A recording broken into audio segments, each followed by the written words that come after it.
नगरीय निकाय चुनाव के लिए आरक्षण की सूची जारी हो जाने के बाद हर तरफ चुनावी चर्चाएं तेज होने लगी हैं।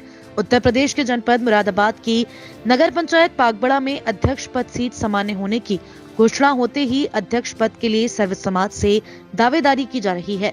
अध्यक्ष पद के लिए राजनीतिक दलों के बैनर के तले पागबड़ा के युवा भी अपनी उपस्थिति को दर्ज करा रहे हैं।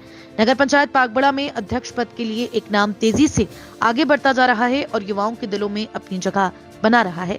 जी हां, हम बात कर रहे हैं अरशद अली सैफी की, जो ऑल इंडिया मजलिस इत्तेहादुल मुस्लिमीन के सिपाही के रूप में लगातार पार्टी के कारवां को आगे बढ़ा रहे हैं। अरशद अली सैफी जहां नुक्कड़ सभाओं के माध्यम से पागबड़ा की आवाम को संदेश दे रहे हैं, तो वहीं घर घर जाकर उनके द्वारा असदुद्दीन ओवैसी जी की नीतियों को बताया जा रहा है। मंगलवार की देर रात्रि पागबड़ा डिंगरपुर रोड स्थित संगम मैरिज हॉल में एक कार्यक्रम का आयोजन किया गया, जिसमें AIMIM के बैनर तले अरशद अली सैफी द्वारा जनमानस को अपनी प्राथमिकताओं को बताया गया। कार्यक्रम की अध्यक्षता MIM के पागबड़ा नगर अध्यक्ष नफीज अहमद ने की व कार्यक्रम का संचालन जावेद एडवोकेट द्वारा किया गया। कार्यक्रम में मुख्य अतिथि के रूप में भाग लेने पहुंचे जिला अध्यक्ष मोहित फरगानी, जकी रायनी और अन्य अतिथियों का पागबड़ा MIM की टीम द्वारा फूलमालाओं व शॉल उड़ाकर स्वागत किया गया। मंच के माध्यम से वक्ताओं द्वारा कहा गया कि देश और प्रदेश की आज की स्थिति किसी से छिपी नहीं है। दलित और अल्पसंख्यकों को हर तरफ रुस्वा किया जा रहा है। अल्पसंख्यकों दलितों का शोषण किया जा रहा है और विकास को नजरअंदाज किया जा रहा है। कार्यक्रम को संबोधित करते हुए कहा गया, उसे वोट देंगे तो इंशाल्लाह ये जो आने वाला लोकसभा का चुनाव है, इसके लिए जमीन तैयार होगी और हम भी मान लेंगे कि हमारी मेहनत कामयाब होगी। देखिए, आप ना इत्तेफाकी में मत पड़िए, इत्तेफाक से काम कीजिए। 34,000 की आबादी और 28,000 वोटों में अगर दूसरा कोई जीत जाए तो बड़ी तकलीफ होती है, बहुत तकलीफ होती है कि कौन है कि फला है। आपको समझना पड़ेगा, आपको समझना पड़ेगा कि आपकी कौन पार्टी है। छोड़िए सब कांग्रेस का पंजा, साइकिल, ये वो अल्लम गुल्लम, हरा परचम देखिए, दाढ़ी वाला देखिए कि आपका कौन साथी होगा कौन, और ये देखिए कि आपकी आवाज कौन उठाता।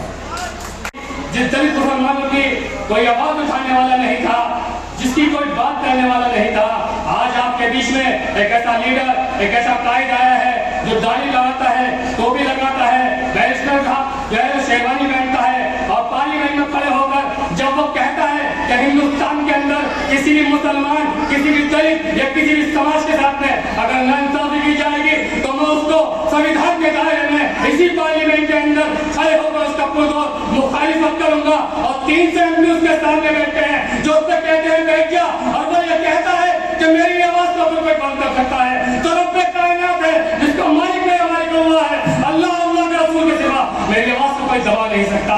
उसका नाम आपका मेरे भाइयों और जो नहीं करिश्ता पॉपुलरिटी है।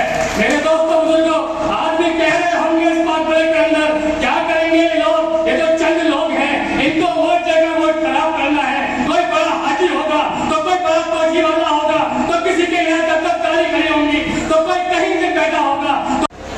ऑल इंडिया मजलिस इत्तेहादुल मुस्लिमीन के बैनर तले मुनाकिब किया जा रहा है। ये आप बखूबी वाकिफ हैं, जानते हैं।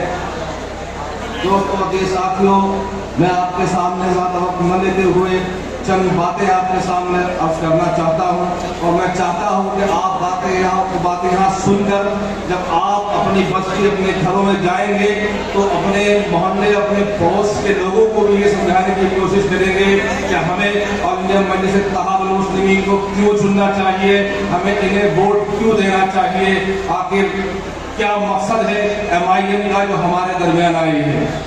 दोस्तों, इसी मजमून में चंद बातें आपके सामने रखना चाहता हूँ। अजीज साथियों, आने वाला वक्त चुनाव का है। तमाम दीगर सियासी पार्टियां मैदान में हैं। आपके सामने लोग वोट मांगने के लिए आ रहे होंगे, वोट मांगते हैं और ऐसे ऐसे वादे करते हैं, जीते या हारे, वादे इस तरह के होते हैं जो। कार्यक्रम के अंत में ऑल इंडिया मजलिस इत्तेहादुल मुस्लिमीन के पागबड़ा संभावित चेयरमैन पद प्रत्याशी अरशद अली सैफी द्वारा सभी का आभार व्यक्त किया गया और कहा गया कि पागबड़ा की जनता जान चुकी है कि उन्हें किसको चुनना है। उनका कारवां लगातार आगे बढ़ रहा है और हमारे नेता असदुद्दीन ओवैसी साहब को जनता अपना नेता मान चुकी है। पागबड़ा का ये चुनाव बुराई पर अच्छाई की जीत का चुनाव होगा और अच्छे लोग अच्छे इंसान का चुनाव करने जा रहे हैं। कार्यक्रम को संबोधित करते हुए उन्होंने कहा, अपनी कौम की बात करते हैं और सिर्फ अपने हिंदुस्तान के मुस्तकबिल के बारे में बात करते हैं और हमारे हिंदुस्तान को आगे ले जाने का काम करते हैं। आप लोगों से मैं बताना चाहता हूं, अगर आप लोगों के बीच में ऐसा कोई आ जाए तो आप लोग यहाँ की जो जनता है वो बेवकूफ नहीं है। मैं आप लोगों के माध्यम से बताना चाहता हूँ, इंसान अपने आप को चालाक समझे वो अलग बात है, लेकिन हमारी आवाम को बेवकूफ समझे तो उसकी गलत बात है। और मैं आपको बताना चाहता हूँ, कुछ लोग अगर किसी के साथ, क्योंकि इलेक्शन है, लोकतंत्र है, यहाँ सबके वोटर होते हैं, सपोर्टर होते हैं, अगर सभी लोग एक तरफ हो जाएंगे तो इलेक्शन ही कब होगा? ये इलेक्शन लोकतंत्र में इसलिए नहीं होता क्योंकि सबको अपनी मर्जी का जो है नेता चुनने का, अपना विधायक चुनने का, चेयरमैन चुनने के लिए एक अधिकार दिया गया है। तो आप लोगों को किसी से डरने की जरूरत नहीं है, किसी से दबने की जरूरत नहीं है। अगर कोई आपको धमकाता है, डराता है तो आप मेरे पास आ जाना। मैं आपसे वादा कर रहा हूँ, अगर आपको कोई धमकाता है तो मैं थाने के अंदर उसके ऊपर मुकदमा कराऊंगा और उसे जेल भेजने का काम करूंगा। कुछ लोग कहते हैं, मैं आपको बताना चाहता हूँ शेर के माध्यम से, जिनके घरों में अमीरों के सजर लगते हैं, जिनके घरों में अमीरी के सजर लगते हैं, उनके ऐप भी हम लोगों को हुनर लगते हैं। जिनके घरों में अमीरी के सजर लगते हैं, हमें उनके ऐप भी हुनर लगते हैं। और हमसे हम अगर आहा भी भर दें तो हो जाते हैं बदनाम, वो अगर कत्ल भी करते तो चर्चा नहीं होती। इस मौके पर भारी संख्या में ऑल इंडिया मजलिस-ए-इत्तेहादुल मुस्लिमीन के कार्यकर्ता एवं पागबड़ा के सम्मानित नागरिक मौजूद रहे।